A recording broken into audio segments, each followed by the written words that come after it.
Bonjour, bienvenue sur les ateliers de Nelly. Je suis ravie de vous retrouver cette semaine pour un tuto rangement cette fois-ci.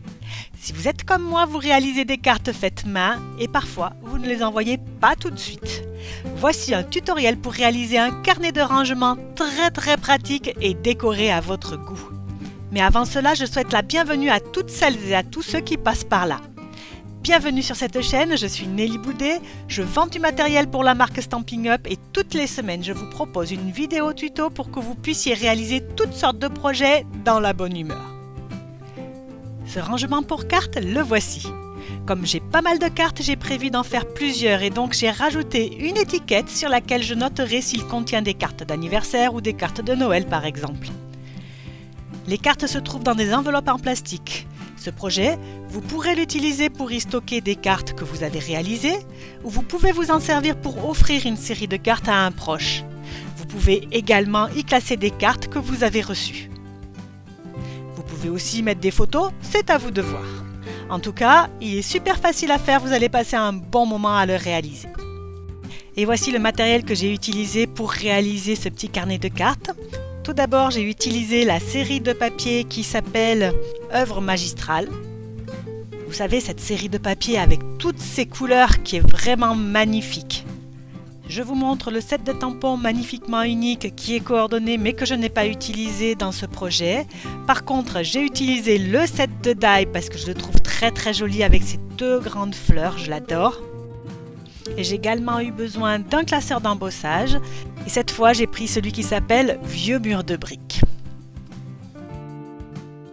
Cette collection, vous pouvez la retrouver pages 102 et 103 du catalogue annuel. Surtout, ne vous privez pas. Un autre catalogue saisonnier, celui de septembre à décembre, arrive très vite. Mais vous avez encore tout le temps de commander dans le catalogue annuel puisqu'il se termine au mois de mars.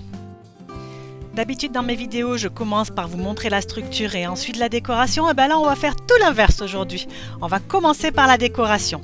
J'ai commencé à prendre un rectangle de papier coloré et je l'ai passé dans la machine de découpe et de gaufrage avec mon classeur de gaufrage pour obtenir ce joli résultat.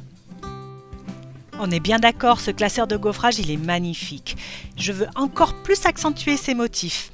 J'utilise alors une brosse et une encre ton sur ton pour mettre en valeur ce joli relief.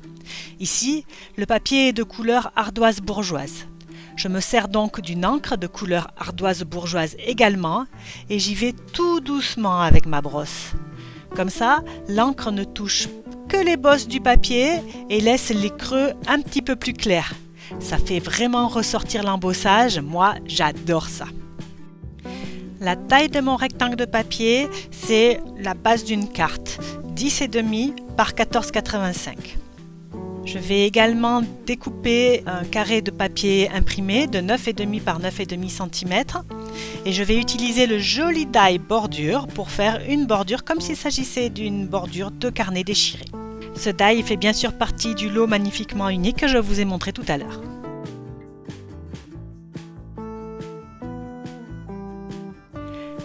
Et voici le résultat. Moi, j'adore. Sauf que par la suite, j'ai décidé de le retourner et de mettre la bordure vers la droite plutôt que de la laisser vers la gauche. Et j'en profite que ma machine de découpe et de gaufrage soit sortie pour également découper dans du papier blanc les jolis feuillages que j'aime tant. Ils sont très agréables à utiliser ces feuillages parce qu'ils sont embossés. Ils sont très mignons et ces feuillages sont assez grands, donc ils sont parfaits pour décorer le genre de projet que nous réalisons aujourd'hui. Le premier feuillage, je vais le laisser blanc, mais le second, je veux le colorer un petit peu en frésia en fleurs. C'est une couleur qui est dans le papier à motif que j'ai utilisé. Et je vais donc utiliser mes brosses que j'ai sorties pour mettre un petit peu de couleur et un petit peu de bonne mine à ce joli feuillage. Je vais ensuite coller les éléments de ma décoration. Je commence par tout coller à plat sur mon fond que j'ai embossé.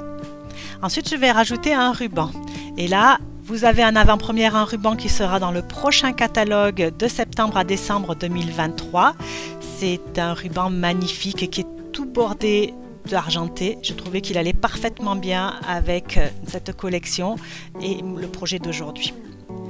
Je mets également une étiquette, comme je vous ai dit au début, pour mettre le titre de ce petit album. Et nous allons pouvoir commencer la structure de cet album. Je suis sûre que vous attendez ce moment avec impatience. Donc pour la structure, je vais découper 2 rectangles de papier. Là, j'ai utilisé du blanc pour le fond. Vous pouvez utiliser la couleur que vous voulez, bien sûr. Le premier rectangle est un rectangle de 15 par 20 cm. Et le second est un rectangle de 15 par 22 cm plié à 1,5 et à 2 cm. Ensuite, je reprends mon premier rectangle, celui qui fait 15 par 20 cm, et je vais le plier à 2,5 cm. J'aurais pu le faire tout à l'heure, mais j'ai oublié. Heureusement, ça se récupère assez vite. Voilà. Ça, c'est le rectangle qui sera au-dessus de notre projet. L'autre, c'est le rectangle qui sera en dessous. Il ne suffira de les coller l'un sur l'autre.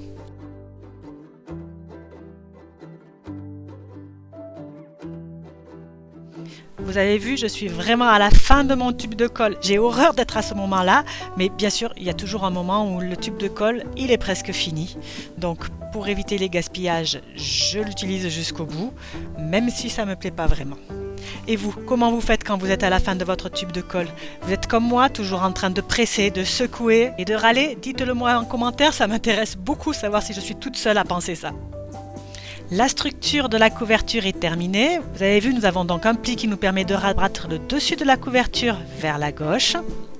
Et nous allons pouvoir continuer notre structure avec encore un petit peu de décoration.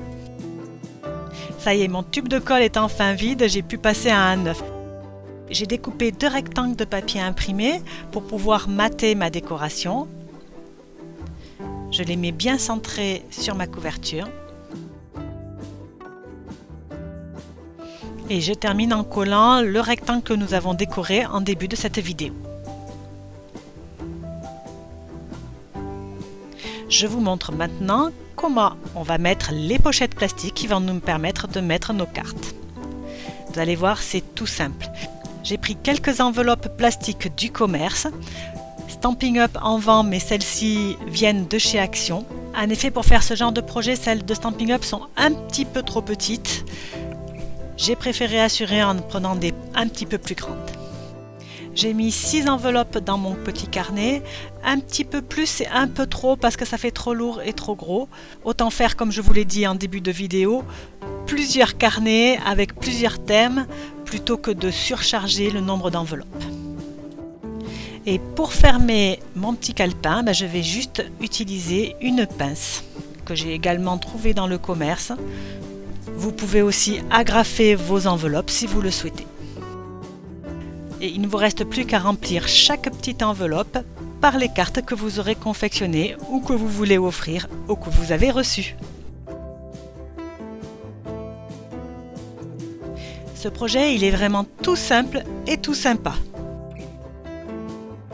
Et bien sûr, je vous engage à décorer le petit carnet que vous aurez réalisé avec moi à la maison, selon vos goûts et avec le matériel que vous avez chez vous.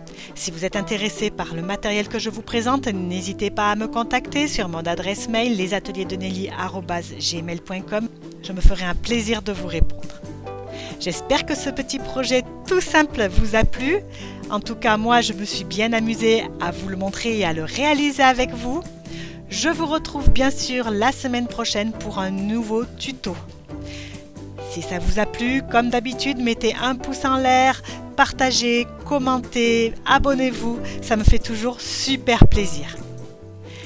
En attendant la semaine prochaine, je vous souhaite un bon scrap, un bel été.